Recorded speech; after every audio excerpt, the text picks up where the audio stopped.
პროექტ მოქალაქე და გარემოსდაცვითი ინტერესების მხარდაჭერის ფარგლებში ქვემო ქართლის საინფორმაციო ცენტრის ინიციატივით ბოლნისის ნომერ 1 საჯარო სკოლაში დედამიწის დღესთან დაკავშირებით ღონისძიება გაიმართა.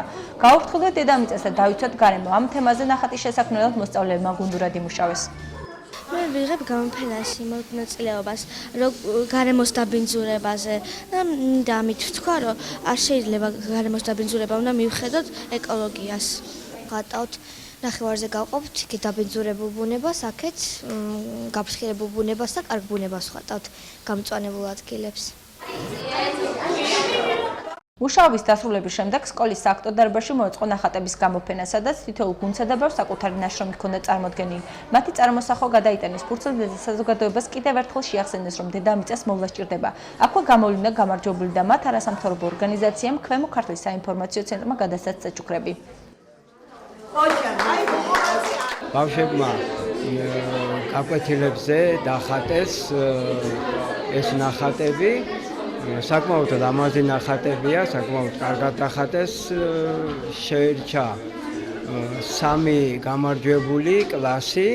თითო კლასს გადავეცით საკმაოდ ძვირადღირებული და საინტერესო წიგნი. დანარჩენებს გადავეცით ფასიანი საჩუქრები, კალმით. აქციის მიზანია მომავალმა თაობამ გაიგოს თუ რა საფრთხე შეიძლება გამოიწვიოს გარემოს დაბინძურებამ და რაც მთავარია იყვნენ პატარა ბუნების დამცველები. სწორედ ამიტომ სკოლის დირექცია მოტივაციის სასამაღლებლად ღონისძიებაში ჩართულ აქტიურ მონაწილეებს სიგელები გადასცა.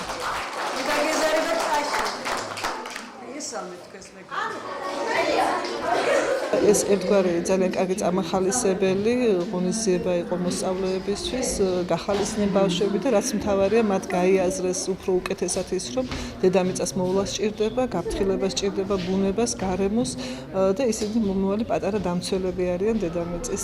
შევქმნით სურათები დედამიწაზე და დაგვაჯილდოვეთ წიგნით.